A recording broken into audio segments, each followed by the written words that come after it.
all the things that we have. So the session is divided into 3 parts. We have a first part, it's a warm-up exercise where we basically look at function plot for a linear equation.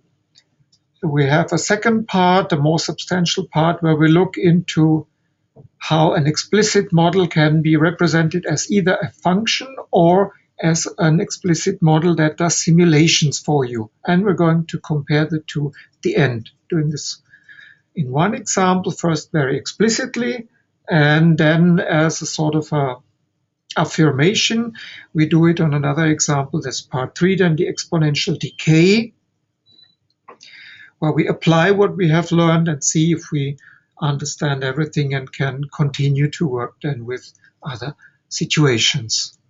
We're not going to do for you explicitly the logistic growth, which is the picture that you see at the bottom of the slide, which is now displayed. However, a fully worked out MATLAB code is in the MATLAB code that you can download. So you have a worked out solution for further reference.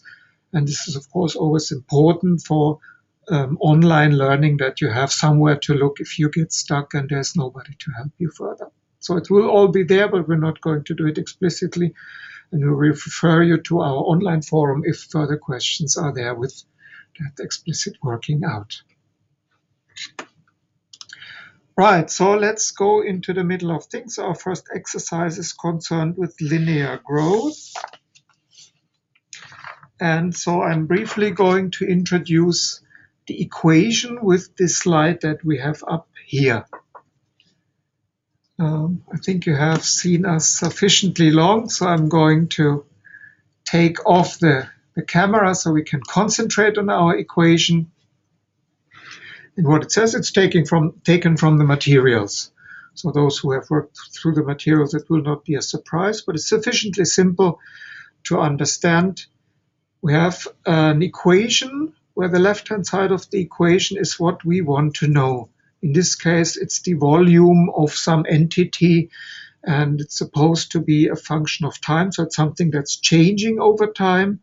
And here we have an explicit description of how this volume changes. So what does it do? It starts with an initial volume.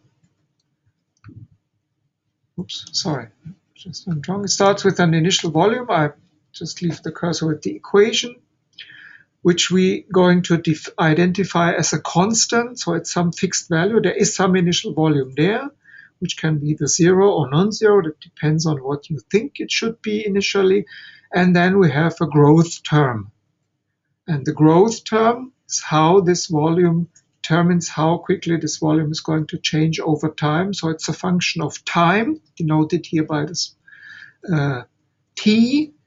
And time is multiplied with a factor. Factor here called growth rate is another number, but as you can work out from the from what is given below, that must be something that like growth rate. This is some constant that is divided by time. It's how much does it grow per unit of time. If you then multiply it by time, you can work out what the size of this volume be for any time point in the future, in 1 minute, in 20 minutes, in 200 minutes, in 25,000 minutes. So this is our model, so to speak, and I say this cautiously because it's not really explicitly a model in the sense that we will have it in all the following sessions. It's actually the solution of a model. It's an explicit function that tells you explicitly how this volume grows over time. So we're going to look at this in a second, and we're going to look at this example that you see specified here, where rather than saying initial volume and growth rate, we have put in specific numbers taken from the textbook, some numbers, an initial volume of 0.4, say cubic micrometers in this case as an example, and the growth rate is something that is defined as final volume minus initial volume divided by the time that it took to get to the final volume. So that's actually a rate defined as change of volume per time. In this case, the example is cubic micrometers divided by minutes. So this is our equation that describes the solution. This is how our system is supposed to perform. And we can then think of ways, take this window away, how can this be incorporated into MATLAB? But in order to do so, I hand it over to Rob. And Rob, could you please help us set up MATLAB code that tells us how to work with this simple equation? Okay, hello everyone. So we saw the equation before was the initial volume plus the growth rate times t. Now, this is a function. So given some t, we get some output. So our function describes how the volume changes. And in MATLAB, there are two ways of making functions. There's the one you've seen before, where you define a new function within a new window, and then can run it from elsewhere.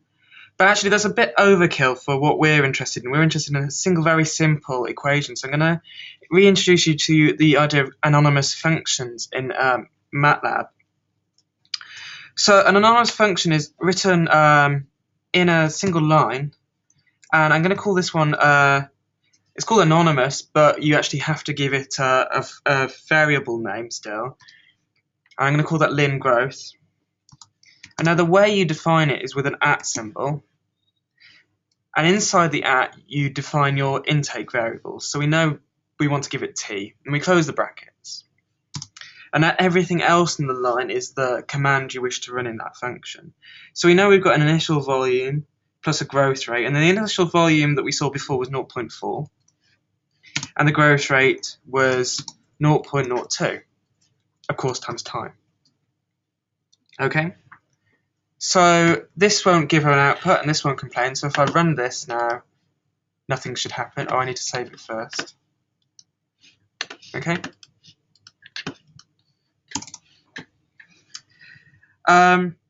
So let's plot this function so that we can do that quite easily. First of all, we need to tell it the limits that we want to plot, and that's just an array of two numbers, the start and the end, so 0 and 20 in my case. And then we use the function fplot. So this is a function that plots a function. So we need to give it the function we're interested in, which is lin growth, and the limits, so 0, 20. And now if we run this, so we have the result of our function, which you can see if I make it bigger. If I make the y-axis font bigger, which I'm sorry, I'll choose font there. Sorry. Yeah. So say if I make this up to 30. Okay, you can see this starts at 0.4, hopefully. So that was our initial value. And it increases linearly with respect to time, which is what we expect. Time, of course, is along the x-axis, and the volume is along the y-axis. Okay, so that's doing what we expected. So I'm going to close this now. For now. So that's one way to look at the output. There's another way to look at the output, and that is by getting the result at a particular time. So of course we could just use, and I'm just going to comment this out for a second so we don't get the plot appearing each time. We could just output the result of the system at a particular time. So for example, call display, the display function, disp, and say lin growth at time 7. Now if we run this command, we get the volume at time 7, which is 0.54. Well, that's okay, but it's not very descriptive. So I'd like to introduce you now to another function called sprintf. And this lets you format strings of text in order to be more descriptive about your output. So instead of this display command, or first, prior to calling a display command, which I'm going to comment out, this one, I'm going to call this sprintf. Sorry, function. And now what this does is it takes some text inside single quotes, so volume at time 7. And that equals, and this is a syntax that you can look at more on the MATLAB help. I need to put a percentage sign, in this case a G. And now MATLAB knows that this percentage G is something it's going to replace using the sprintf function. And it's going to replace this with the next command to sprintf. In this case, I'm going to send it lin growth 7. Okay, and I'm going to make this window bigger so you can see the whole line. And I'm going to assign this to the variable text, and then I'm going to display that variable text. Hope you're all following me. Please let us know if we need to go any slower. Now if we run this command, oh, it's run it twice because I haven't put a semicolon at the end of the line. If I run this once more, our output now, instead of just being 0.54 as it was previously when I was just calling display on lin growth 7, it's actually this entire text. Volume at time 7 equals 0.54, and this is the value that MATLAB has inputted from this G. There's all sorts of clever things you can do with this. If you say .10G and run, .10F and run, this should work, then we're outputting it to a 10 decimal places. So there's all sorts of ways you can play around with these this sprintf function to give you output in different ways. So I'd suggest you go and look it up in the MATLAB help files if you're interested in how to do other fancy things like that. I'm going to pass back to Gerald for the next section. Okay. Thank you very much, Rob. I think it's quite a useful thing because output can be much more meaningful. There's a variant of this command which is called fprintf, which allows you to then not display this outcome on a screen, but actually in a text file. So you can even produce some output that you can use later for writing a report or for papers and similar things. So the F there is for file, presumably, and the S is for screen. The S in sprintf stands for screen, so it's a screen display, which is what we had here. And if it's fprintf, then it is a file print formatting. So you can combine text that you decide plus variables or things that you take out of the current code and group them together into some meaningful output. Okay, let's follow just for the sake of understanding this function definition or this anonymous function a little bit better.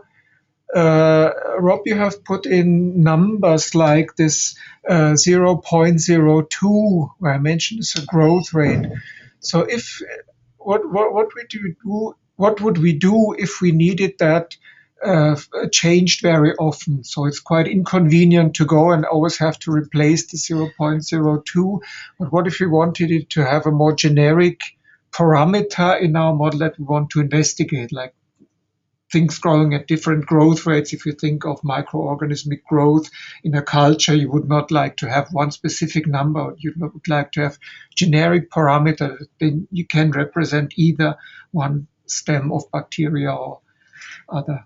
What would you do to this? So obviously, if we wanted to model a different system, we could just make a new function.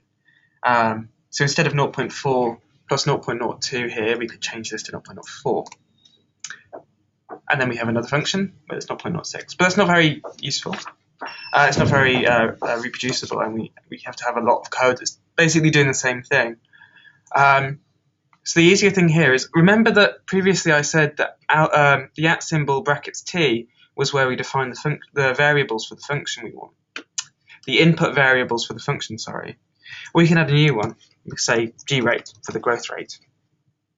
And now simply all we need to do is replace this 0.04 here with g rate. Okay, so this will cause an error if we try and run this system now. Okay, and here we can see not enough input arguments to this function that we just defined. So why is that? Oh, well here, when we're calling lin growth, we've now only given it one input corresponding to t. We actually need to give it a second one now. So just make this window a bit bigger again. Let's say 0.03. So this is time point 7. And the growth rate specified as 0.03. Let's see what happens when I run this. Oh, look, the volume's bigger because the growth rate's bigger. That's good to see. Okay, that makes sense. And if you give it 0.04, okay, we should get the original, right? We should get the 0.02 is the original. What was the original? 0.02. Okay, yes. If you give it that and run it, because we still have it on the screen, it's then identical to the above value, which is 0.54. Okay.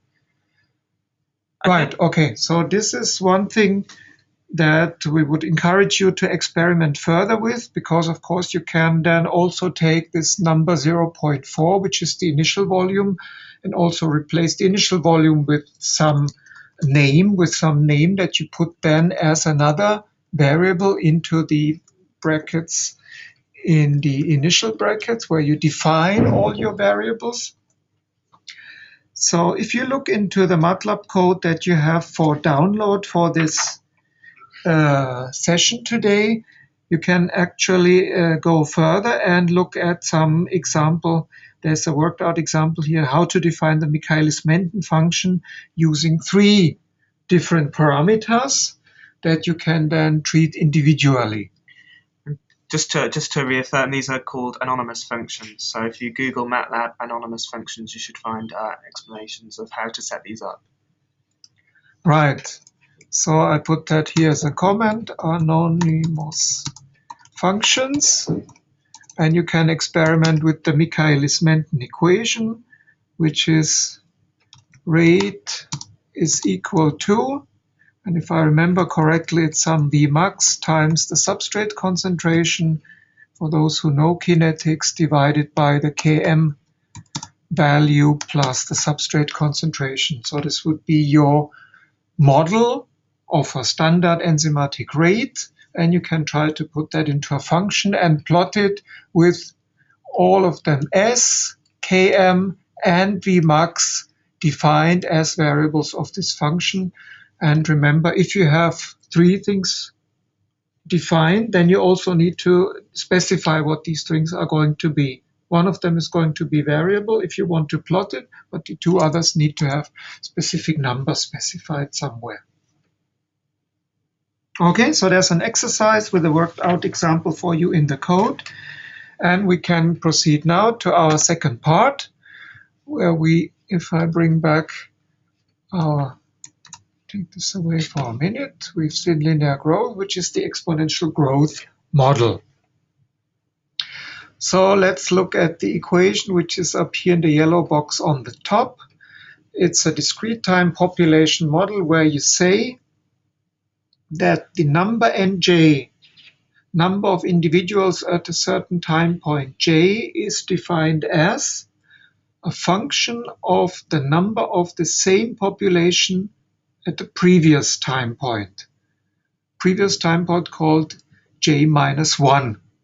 Because it's a discrete model, so j steps up in discrete steps, in integers in this case. And you can see it's fairly simple. The population is doubled every time step that we look at it. So time advances in units of the doubling time. And to make it a more generic model, again, you can see the doubling is then specified by this factor 2. If we just want to have a generic, if we want to have a generic growth model, then this 2 would be replaced by a parameter. And you might look it up in a textbook. This parameter we specify as 1 plus r.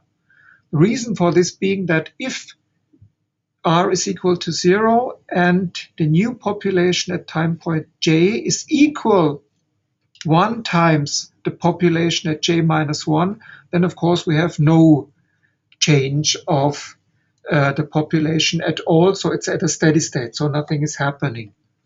If r is a positive value, and so 1 plus r is a little bit larger than 1, then we will have a growth, and from the materials we know this is going to be exponential growth. So this is what we are looking at. We have a discrete time implementation of an exponential growth of a population where population number is specified by this capital N. R is called fractional growth, and you can see here in the definition that you can calculate R from the doubling time according to this formula, which you can find explained in your materials. But as seeing that we actually need 1 plus R in our model, then it's quite convenient to rewrite it and say 1 plus R is equal to, and if we look at it, this is 2 to the power of something. What is something? Something is 1 over the doubling time. It's just the inverse of the doubling time. So it's a fairly straightforward way of calculating this value 1 plus R, and this is what we're going to do. Now, for every explicit simulation where you want to simulate how some population evolves, you need to tell your program how to start. Start is called an initial value or an initial condition, and in our case, it's the starting population N naught. We have it represented here as N naught, but we need to remember that MATLAB will want to have a value. We'll want to know how many individuals are there when we start our simulations. So this is our discrete time model in contrast to the previous one, right? Our linear equation that we had before was not a model in terms of population numbers advancing as a function of themselves at previous time points, but we just had a linear function. So if you look at it, that was the solution, right? Previously we had the solution. This here now is a model, and this is a model of which you're going to see many more examples later on. It's of course one of the simplest just to start with, and we're going to take a look at it now. So let's bring back our MATLAB window. Let's maybe clear this window, make its screen clear. Our working memory, everything. So we start with a fresh window, and let's try to set things up. What do we need for the model? There's various ways of putting it up. One way is putting results into an array as they are being calculated. So that's what I'm going to do now. So I'm going to have a time point, I call it T2 to distinguish it, make sure that it's different from what we had previously as T. And we need to define a range. So that's a linear array for our time. And let's say time goes from 0 to 120. So we're going to have 120 time steps. Because the way I'm setting it up here, this will define an array that is based in integers. We don't make any fractions, so it will just be 0, 1, 2, 3, 4, 5, up to 119, and the final value will be 120. Let's check it. If I execute this, let's look at T2. What is it? The last value is 120. Indeed, it goes as expected. So I clear this away, but I keep this in the memory. So now we want to know how long is this array to know how many elements do we need to calculate. So the number of T2 is what? And we can get the number of elements of a vector of a one-dimensional array as the size of the array. Our array is called T2, so size of T2 will return us the number. So we'll have n sub T2 will give us how many elements do we need to calculate, how many elements are in this array. How do we define our output vector? Our output vector, let's call it N2, so capital N for our population and 2 to distinguish it from previous things or to make it consistent with the T2. We want that initially we want everything to be zeros, so we use the zeros function. We have only one population, so we need to have one row. And how many elements, how many columns do we need? Well, we have calculated that it's n sub T2. We know how many it's going to be, 120. And here's a generic way of setting up the amount that we need to calculate. And finally, remember the initial value. Our initial condition needs to be specified. What is it going to be? It's the population N2 at the first time point. very first time point that MATLAB needs to know to start its calculation with. And let's say it starts with 100 individuals. So here we have defined our initial condition. So a couple of things will be done. We can go back to the equation and try to remember what else do we need to do. We need to define our fractional growth, or more precisely, our expression for 1 plus r, because that's how the model is defined. A new number will be calculated as 1 plus r times the old population. So we take this away again. We need to have an expression for r plus 1. So what is r plus 1? If you look it up or remember it, it's 2 to the power of something. That's simple. Round brackets. And it was 1 over the doubling time. So assuming a doubling time of 20 minutes, if that's what your bacterial colony takes to double, that's 20 minutes, then 1 over 20 is the expression we need. 2 to the power of 1 over 20 will help you to calculate r plus 1. So I think that should be it. We have everything defined. We have our time array, our results array, our initial condition, and our parameter that determines the growth rate of this population. So let's do our simulation. How do we do a simulation? We have an index running, say call it k, and it goes from where? Does it start from 1? Well, actually, we've defined the initial condition. So the first thing we need to calculate is element 2. So let's let it run from 2 to the final value. What is the final value? We can either put 120, or we can just say the number nt2 that we find out previously, right? This was, I said, this is the size of our array, so this is a more generic way. So then you don't need to change it all the time in different places. You only need to change it once if you want to have different lengths of simulations. Right, for k equal to 120, what do we need to do? We need to calculate the new population size, which is nj. So what is the new population? J, no, it's k. K is our running index. So for all of these values, you calculate the n2 of k as parameter. What was our parameter? r plus 1 multiplied with the previous population value, and that was n2 at the value k minus 1. Take away 1 will make you 1 type step further. That means 20 minutes ago. And we can put semicolon to suppress unnecessary output. That completes our model. So we close this for loop with the end command. Right. So here we have it running. And that means once we have this specified, we get results. And after all this is done, we can, of course, then do a plot command to see what we have got. What do we need to see? We need the time vector, which is called t2, versus our results, which is n2. So plot t2, n2 will give you the explicit result. And we can even specify how do we want to see it. Symbols say we want open circles, and they might be red, for example. So the command in quotes OR will give you open circles in red. So the symbol and the color of the symbol defined. And that should be it. Well, let's test it. Let's see if we have done anything wrong, if I find any errors. Yes, we have done an error. Rob, can you help me find the error? What have we done wrong? Error using 0, size input must be scalar. So,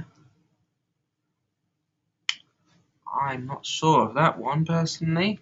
Have you got any ideas? So let me see. What have we set up here? We have set up this here, and we have n sub. T2 is 1 times 22. So when we've done the size command, we've got 2 numbers back because we get 2 numbers, and this can't be true. So we haven't specified which number we take. So there's 2 things we can do.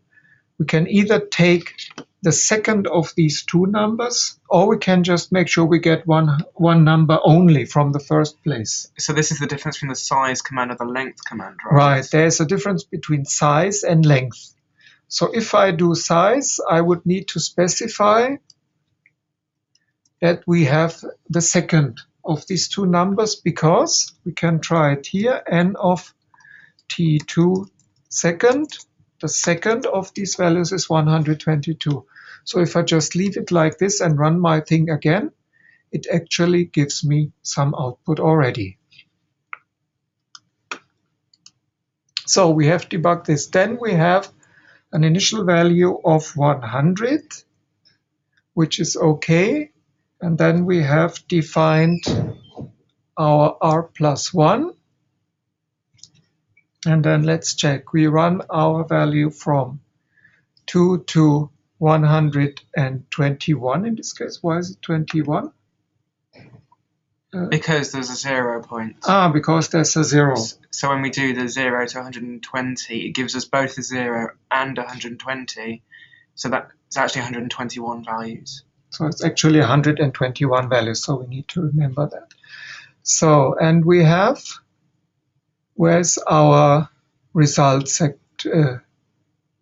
Results is then our n2, and we have size of n2 is 1 and 121.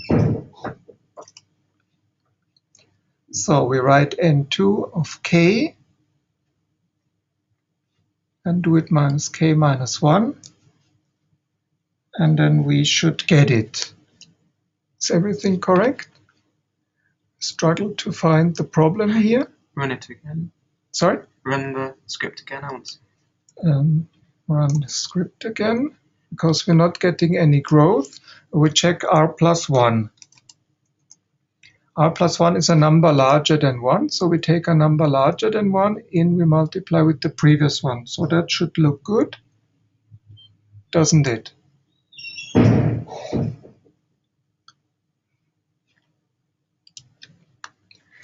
We've got a comment on the chat.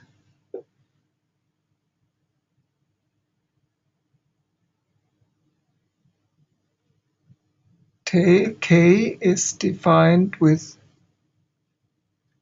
of course, I can see the error. Yeah, we have done an error that doesn't show up as an error command, and that's this one here. We're not running it properly because nt2 is two numbers. We need to say it's the second number. So it's the same problem we found before. The same problem we have found before. Just a little bit more hidden this time. And we have set the second number of this, and we need to run to the second number of this. Thank you very much, Jan. He spotted it much quicker than we did here in front of the screen. I find it always reassuring to find out everybody finds bugs in their code, and that are not necessarily very easy to determine. So if I run this improved code now, so one initial error has actually led to a follow-up error, and we were quite puzzled to see that it doesn't work because we thought we had tried it before. So we have solved this problem in a sense that we have now a model that produces our outgrowth, and if we again rescale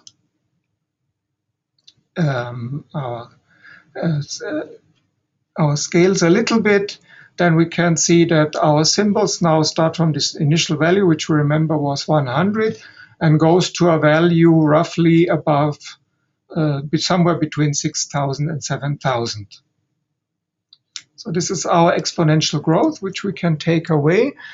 And of course, we can take a look at what the final value is, because we just need to see what is the final value of the output array.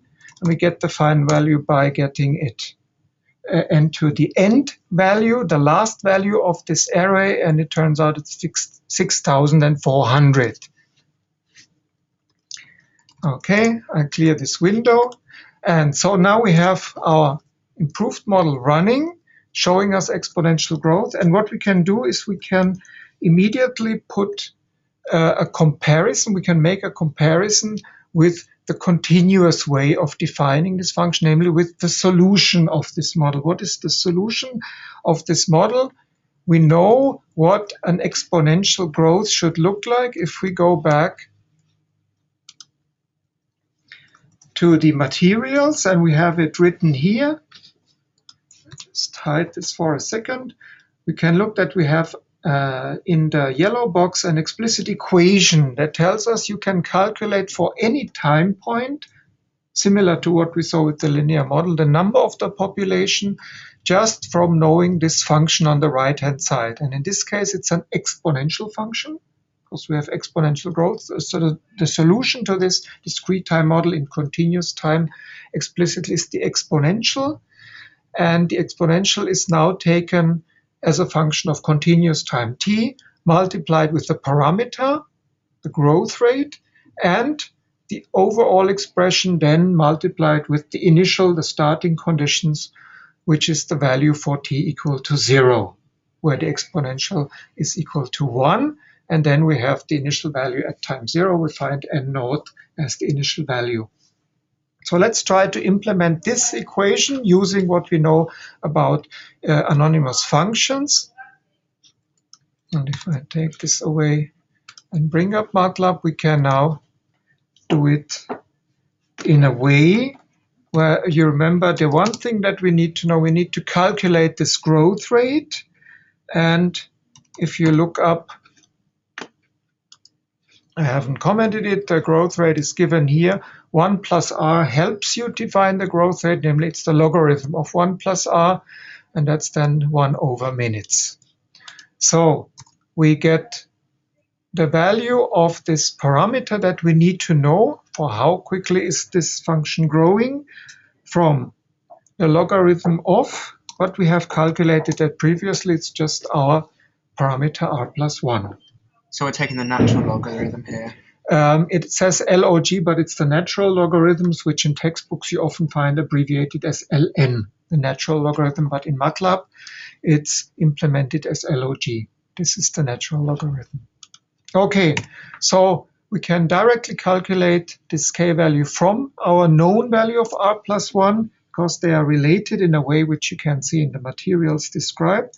We need to define our initial condition. Let's call it n sub naught. And to be consistent with what we had previously, it used to be 100, so let's make it 100 here as well. Okay, we'll take our... now we need to define our new explicit function, call it function 2. That's the second thing we are doing today. And we need to have input what? Let's do it explicitly as we did it beforehand, namely put our time as our variable for this anonymous function that describes our model analytically, and we have it as n naught, which has a value which we don't need to define because we have defined it already. So it's known, and this needs to be multiplied with the exponential, namely exponent of what? K times t. If you remember, we go back to our original equation. That's the expression we had there. And now we have it implemented as a function. I think the interesting thing here is to note that the anonymous function can reference variables that are defined before it was run. So the n naught here isn't defined within the anonymous function, but is defined outside it. It's defined outside it. I have defined it previously, so MATLAB knows it has assigned a value, and it would take this value and put it instead at this place. So you can see two ways of referring to these parameters of the model. And as before, we need to define some limits. And if we put them into square brackets, to be consistent with our previous thing of having a range of 0 to 120 minutes, we can also define that here as 0 to 120, then we'll have the same output scale for the temporal evolution of this continuous time function. Now, how do we how do we plot this function? We know that this is not the plot command, but the fplot command. And we need to plot our fun2 now. We give it its limits, as we've seen in our first example. So we immediately apply things.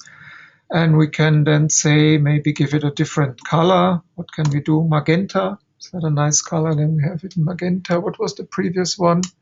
Red. Red. So maybe not. Maybe we do that black. So it will be a sharper contrast.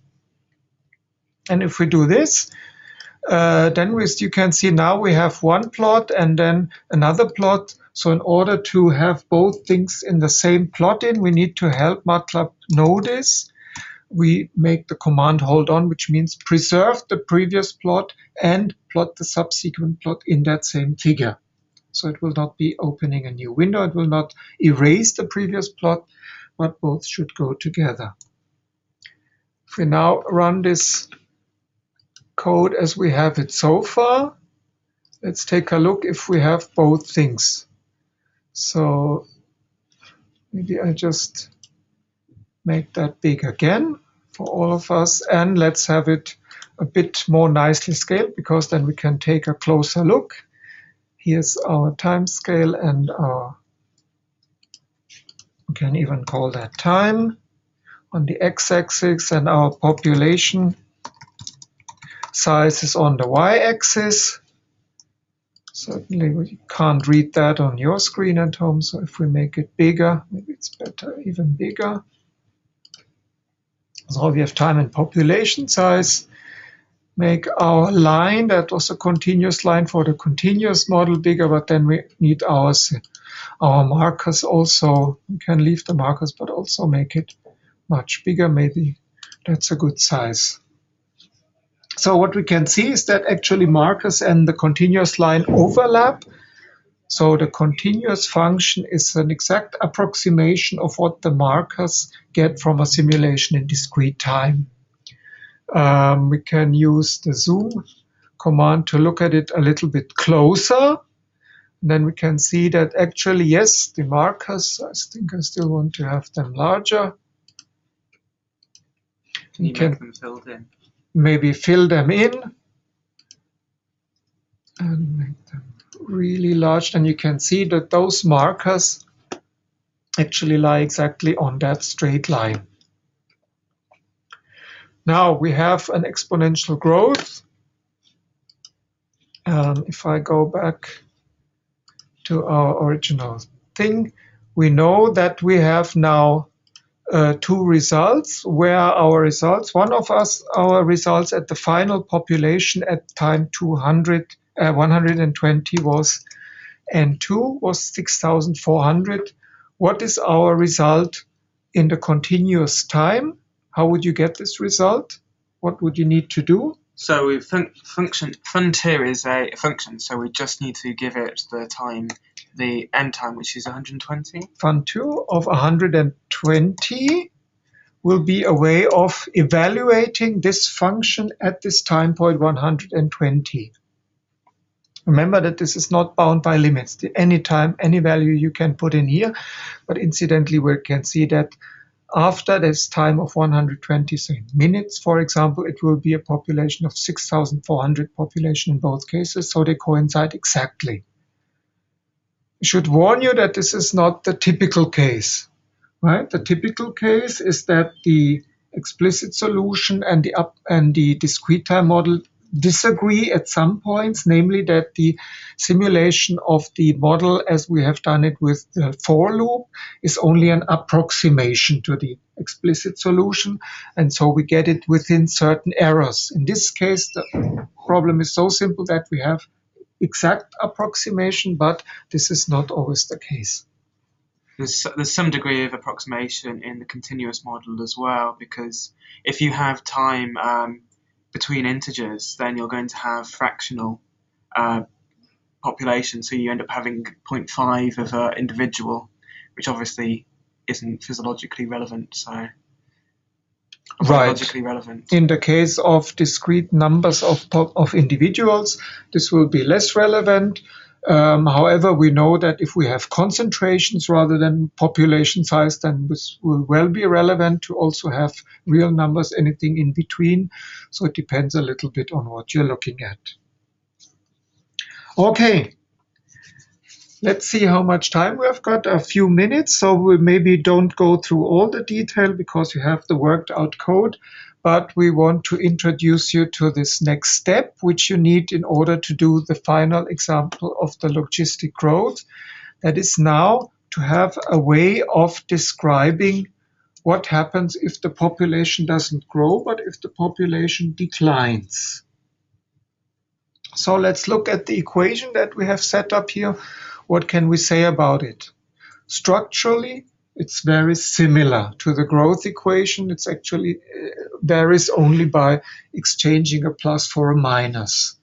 Why is that? That's of course understandable if we remember that if that previous r, the fractional growth, was set equal to 0, we remember that there was no growth at all, means 0 growth.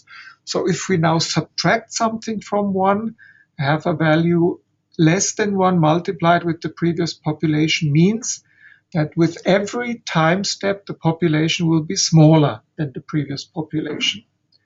So we have a discrete time model of a population that keeps shrinking and shrinking and shrinking. And I think it's easy to predict what will happen to such a shrinking population in the long run. Well, it will finally reach the value of 1, and then a value that is smaller than 1 if it calculates a fraction, but this will not be meaningful. So this population is supposed to die out according to the model. So whether the model reflects reality, we don't know, right? So if the population doesn't die out in the experiment, that's quite another thing to look at. But according to this model, in the long run, it will die out according to this exponential decay assumption. Similarly to before, we can define a corresponding continuous function. It's in that second yellow box more to the bottom here of our slide, where we have the explicit solution, where the amount of the population, including all its fraction, can be calculated for just about any time point from 0 into infinity. And we can see that also this looks structurally very similar, and apart from this minus sign, which is then the shrinking rate rather than the growth rate, we have something that helps us identify how this function would look like. So maybe we don't need to go into all the details, but we can show you, if I just close this window, which was our previous things, I can just show you what it looks like. The code is in this file that you can download. And we have what we have done so far. And here's a segment of code, a section that's called exponential decay function, where we have set it up as the continuous function using an anonymous function with fplot as for plotting. And we have the discrete time exponential decay model just in the section above it, just as we did it before, except that the formatting of the graph is a little bit nicer, so you don't need to do it all interactively. A bit of a more refined way of putting up the graphics right from the start. So the only thing that we want to mention in this case is the question asked, I think, in the assignment: how do you find certain values? So if you have discrete time values stored in an array, all your population sizes from now to a certain time point, say 120 or whatever you calculate, then you can find out which values satisfy certain conditions. Right? So if you want to find out what values are smaller or larger than a number, say 100, which I think was the example given in the text, then one way of doing it is using the find function, checking where your output array is larger or smaller, in this case larger than 100, and it lets you find the value where the population changes. So you can, in this case, you can find the index. You can see at which time point is this value above 100, what is the last value that is above 100, knowing that the next value will then be either equal or below 100. So you can find out between which two time points this population changes. And similarly, of course, you can also use the continuous function to find out either experimentally by trial and error, but you can also do it explicitly if you solve for the time, asking that the population should have a size of n equal 100. Given that start population, you can also calculate it. And so these things are here. You can take a look at what this looks like. And you can see it's plotted in a way that you can see the symbols that show you exponential growth from an initial value of 5,000 going down to 0. And we have a line that if we adjust, we should do the font size much bigger because you can't really see it, that if we want to know what happens at this case 100, we make it a little bit more visible. At 100 is plotted this blue line. You can see the line command to how to do this. And you can see that before the value of, in this case, 2.5 hours is a value that's larger than 100, the population size, and at 3 hours, the population size falls below this size of 100. So that would be a way to do it. And that finishes our functions that we do explicitly. Do you want to comment anything on this? I would just point out that our code we ran and the code that you've got did also put out some text to the command line saying that the population less than 100 is at 3 hours. So we can see it on the graph, but also we have that. Okay, it plots it out, but you use what you have learned previously. Try to understand how this sprintf command is put together, and you can see, similar to before, we have some text that we want to have it intuitive. Then we have a placeholder where we put in what we want to play, and then we specify what we want to say, namely the value at 100. What is that population, and what is that time point where the population switches? And here it says at 3 points you are below the value of 100. So this would be for you then to take this code and line by line go through it, check each line whether you have understood it, because this will be in the future. There will be many more examples where you get some pre-written code or copied from the textbook and you have to work it out yourself. Okay.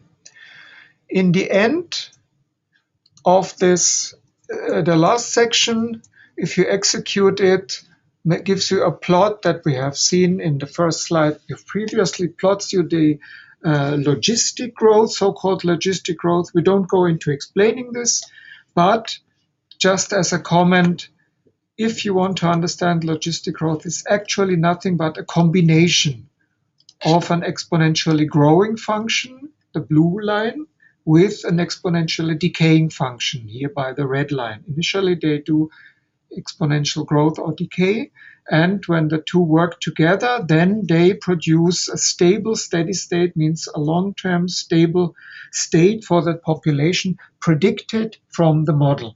So you can use this model to adjust those parameters such that the final state reflects your experimentally measured output, and that's what it's used for in the literature.